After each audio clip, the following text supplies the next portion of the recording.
Hi all അസ്സാം വലൈക്കും, welcome back to Fazees creations. അപ്പോൾ രാവിലെ തന്നെ ഇഡ്ഡലിയും സാമ്പാറും എത്തിയിട്ടുണ്ട് കേട്ടോ. ഇവിടെ അടുത്തുള്ള രണ്ടിത്തന്മാരും നമുക്ക് മാറി മാറി ഭക്ഷണം കൊണ്ടുവന്ന് തരികയാണ് കേട്ടോ. അപ്പം അങ്ങനെ നെയ്ക്കാനേയും കൂടി കഴിപ്പിച്ചിട്ടുണ്ട്. സാധാരണയൊക്കെ പുറത്തുനിന്നാണ് കഴിക്കാറുള്ളത്.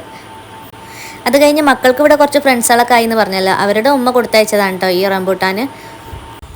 മോൾക്ക് ഈ സാധനം ഭയങ്കരമായിട്ട് ഇഷ്ടമാണ്. പക്ഷേ എനിക്കിത് കൊടുക്കാൻ ഭയങ്കര പേടിയാണ് കേട്ടോ. പല കുട്ടികളും ഇത് തൊണ്ടയിൽ കുടുങ്ങി പ്രശ്നമായതൊക്കെ കേട്ടിട്ട് എനിക്കിത് കൊടുക്കാൻ സത്യം പറഞ്ഞാൽ പേടിയാണ്. ഇത് കഴിയുന്നത് വരെ ഞാനിവിടെ കൂടെ തന്നെ നിൽക്കലാണ് കേട്ടോ.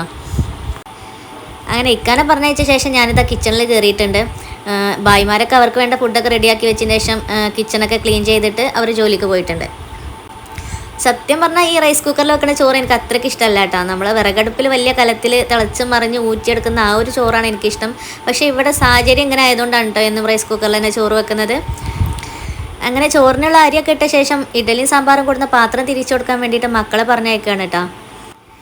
ഇവർക്കിവിടെ വാതിൽ തുറന്ന് പുറത്ത് വിടാന്ന് വെച്ചാൽ തന്നെ ഭയങ്കര സന്തോഷമാണ്. ഈ കൂട്ടിലടച്ച് കിളികളൊക്കെ പറത്തി വിടുന്ന പോലെ. ഇതാ നമ്മൾ താമസിക്കുന്ന വീടിൻ്റെ തൊട്ട് മുന്നിലുള്ള വീട്ടിലെ ഇത്തയായിരുന്നു കേട്ടോ ഇന്ന് ഇഡലിയും സാമ്പാറൊക്കെ കൊണ്ടുവന്ന് വന്നിട്ടുണ്ടായിരുന്നത്. അങ്ങനെ അവരോടൊക്കെ കുറച്ച് സമയം സംസാരിച്ച് ഇന്ന് കിച്ചണിലേക്ക് എത്തിയപ്പോഴത്തേക്ക് ചോറ് നന്നായിട്ട് തിളച്ചിട്ടുണ്ടായിരുന്നു. ഇനി ഇത് റൈസ് കുക്കറിലേക്ക് ഇറക്കി വെച്ചിട്ട് വേണം എൻ്റെ ബാക്കിയുള്ള പണികളൊക്കെ തീർക്കാൻ. ഇപ്പോഴും ഈ കിച്ചണിൻ്റെ കയ്യിൽ വഴങ്ങിയിട്ടൊന്നുമില്ല കേട്ടോ. നാട്ടിലെൻ്റെ കിച്ചൺ എനിക്ക് നന്നായിട്ട് മിസ് ചെയ്യുന്നുണ്ടായിരുന്നു. അങ്ങനെ കിച്ചണിലെ ജോലികളൊക്കെ ഒരുവിധം ഒതുക്കി വെച്ചിട്ട് ഞാനിത് അലക്കാൻ പോവുകയാണ് കേട്ടോ. ആ കാട്ടുമുക്കലുള്ള കല്ലിൽ വെച്ചിട്ട് 4 അടിയൊക്കെ അടിച്ച് അലക്കിയാലേ എനിക്ക് അലക്കിയൊരു ഫീൽ കിട്ടുള്ളൂ.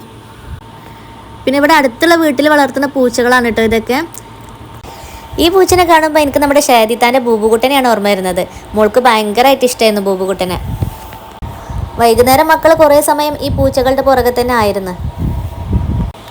രാത്രിയായപ്പോൾ പിന്നെ ഞങ്ങൾ എല്ലാവരും കൂടി ഒന്ന് പുറത്തേക്ക് ഇറങ്ങി. ഇന്ന് മക്കളെ എല്ലാവരും ഒന്ന് ലുലു കൊണ്ടുപോകണം എന്നൊക്കെ പറഞ്ഞിട്ടുണ്ടായിരുന്നു. കഴിഞ്ഞ പ്രാവശ്യം ഞാനും ഷാലും മാത്രം പോയതുകൊണ്ട് തന്നെ ഇവരെ രണ്ടാളെയും കൊണ്ടുപോകാൻ പറ്റിയിട്ടില്ലായിരുന്നു. ഇവരെ രണ്ടാളെയും കൊണ്ടുപോകുകയാണെങ്കിൽ പിന്നെ ഇവരെ വാപ്പാനെ കൊണ്ടുപോകാതിരിക്കാനും പറ്റൂല. പിന്നെ ഈ രാത്രി നിലാവെളിച്ചത്തിൽ ഇങ്ങനെ ഇറങ്ങി നടക്കാൻ എനിക്ക് ഭയങ്കരമായിട്ട് ഇഷ്ടമാണ് കേട്ടോ. പക്ഷേ എന്താ പറയുക, നടന്നിങ്ങനെ ആസ്വദിച്ച് തുടങ്ങിയപ്പോഴത്തേക്ക് ഇതാ ഇക്കാൻ്റെ അടുത്തെത്തി. ഞങ്ങൾ അങ്ങോട്ട് നടന്നെത്തിയപ്പോഴത്തേക്ക് ഇക്ക ഷോപ്പൊക്കെ ക്ലോസ് ചെയ്ത് പുറത്തേക്ക് ഇറങ്ങിയിട്ടുണ്ടായിരുന്നു.